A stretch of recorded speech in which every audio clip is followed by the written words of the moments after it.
अच्छा गुस्सा चलाने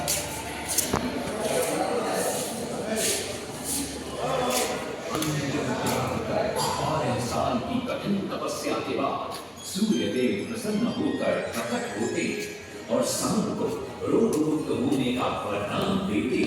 पुत्र, आज रात्रि के चतुर्थ प्रहर में स्नान करते समय नदी के तल में तुम्हें एक वस्तु मिली, वो मेरा ही प्रतिरूप हो। उसका स्पर्श पाते ही तुम इस घोर रोग से मुक्त हो जाओगे।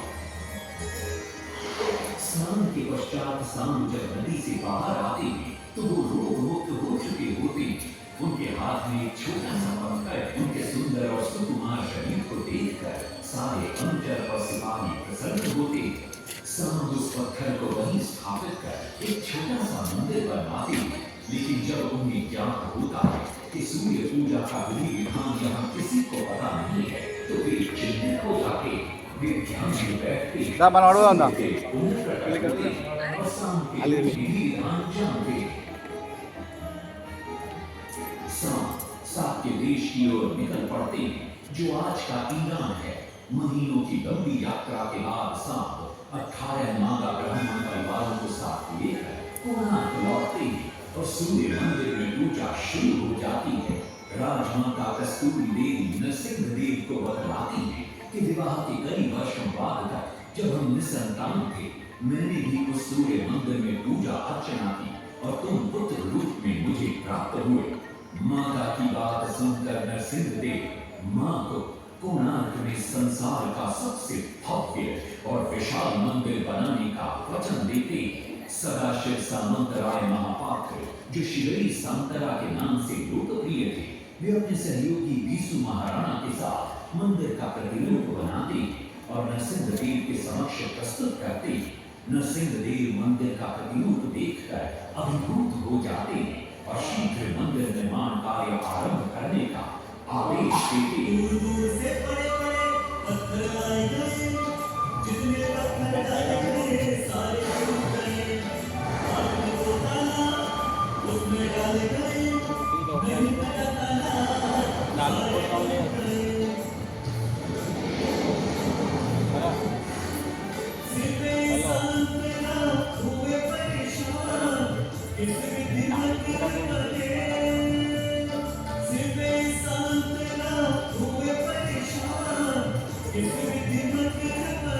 एक दिन वे चिंतामग्न कोणार्क लौट रहे थे, तभी उन्हें प्यास महसूस हुई। उन्हें पास ही में एक कुटिया दिखाई पड़ती है जहाँ एक बूढ़ी औरत से उनकी भेंट होती है।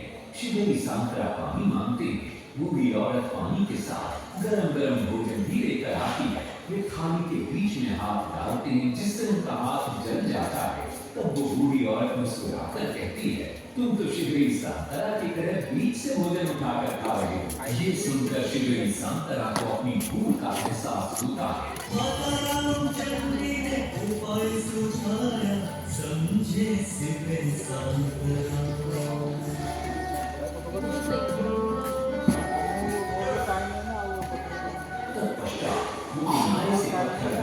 शुरू करते हैं और मंदिर निर्माण का कार्य तेजी से आगे बढ़ने लगता है।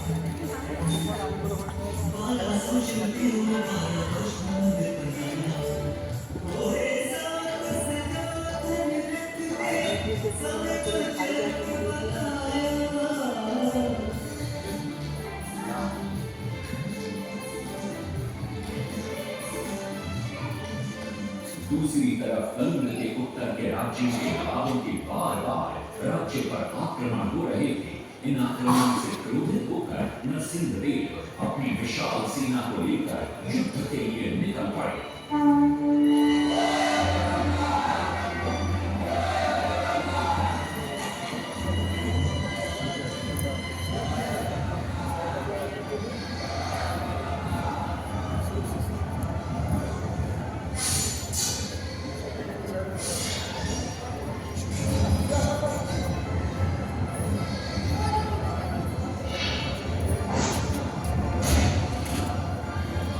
शक्तिशाली गौरवंग के भारों को भी युद्ध में परास्त कर दिया और उनसे प्राप्त सारा धन अपने कब्जे में लेकर सूर्य मंदिर के निर्माण कार्य में लगा दिया।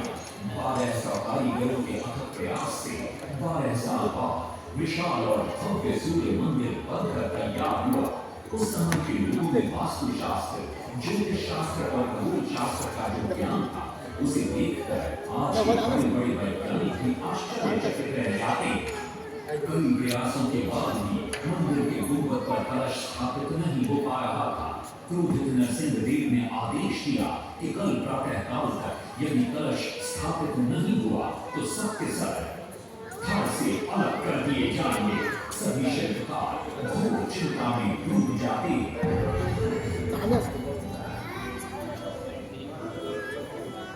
दूसरी तरफ मुख्य शिल्पकार यीशु महाराणा का 12 साल का बेटा धर्मपद सूर्य मंदिर के प्रतिरूप पर कलश बिठाकर प्रसन्न होता है और मां के सामने अपने पिता से मिलने की इच्छा व्यक्त करता है। मां अपने बागीचे के पेड़ ओटी में बांध कर देती है और कहती है, अपने कुत्ते बलिया को साथ लेकर कोना पे जा। बलिया अपने मालिक को पहचान लेता है और यीशु महाराणा से निपट जाता है। धर्मपद अपने पिता को प्रणाम करता है और अपना परिचय देता है। सबको चिंता में देखकर वो अपने पिता से इसका कारण पूछता है। कारण जानकर धर्मपद कहता है, अगर आप आज्ञा दें तो मैं मंदिर के गुंबद पर कलश स्थापित कर सकता हूं। श्री सांतरा धर्मपद को अनुमति दे देती। धर्मपद गुंबद पर चढ़ जाता है और कुछ ही समय के प्रयत्न के पश्चात वो कलश को स्थापित करने में सफल हो जाता है। गुंबद पर कलश स्थापित होते नीचे गर्भगृह में चारों दिशाओं में लगे चुंबकों के आकर्षण से सूर्य महाप्रभु की मूर्ति शून्य में स्थापित हो जाती है। सब धर्मपद को कंधे पर बिठाकर खुशी से नृत्य करने लगते। तभी कुछ कारीगर इसका विरोध करते हुए कहते, अगर सुबह राजा को ये पता लग गया कि इस बच्चे ने कलश को स्थापित किया है तो किसी का बचना संभव नहीं है, इसलिए धर्मपद को मरना होगा। इस बात से श्री सांतरा बड़े क्रोधित हो जाते हैं। भीषण वाद विवाद छिड़ जाता है।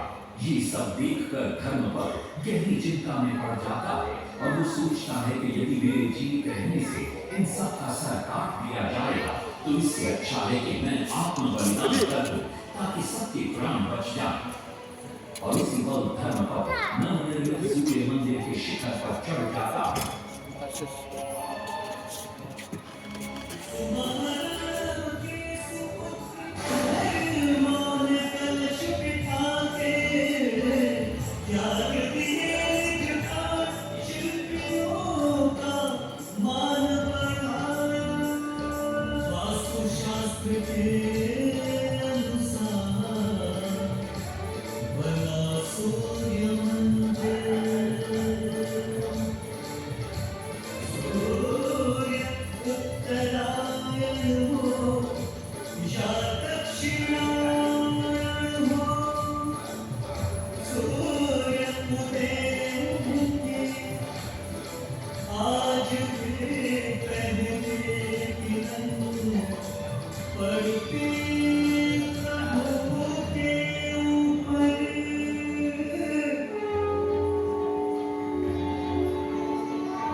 वो ये भी घोषणा करते हैं कि मां शुक्ल पक्ष की सप्तमी को मंदिर की प्राण प्रतिष्ठा की जाए।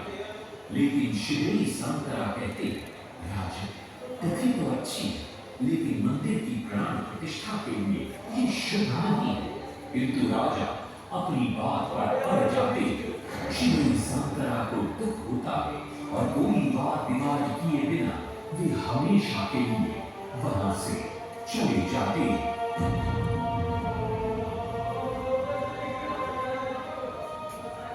पूर्व निर्धारित तिथि पर मंदिर की प्राण प्रतिष्ठा संपन्न होती है।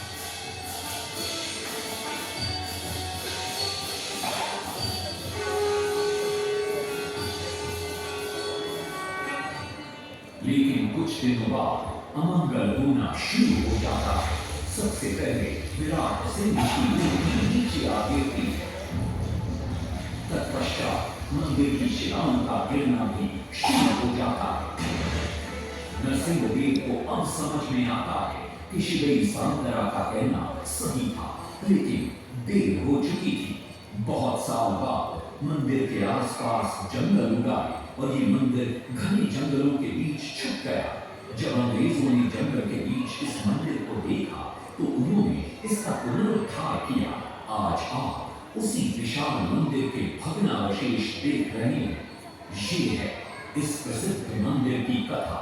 अब इस कथा में कितनी सत्यता है और कितनी कल्पना है, ये तो किसी को नहीं मालूम, लेकिन ओडिशा की जनश्रुतियों में यही कथा विद्यमान है।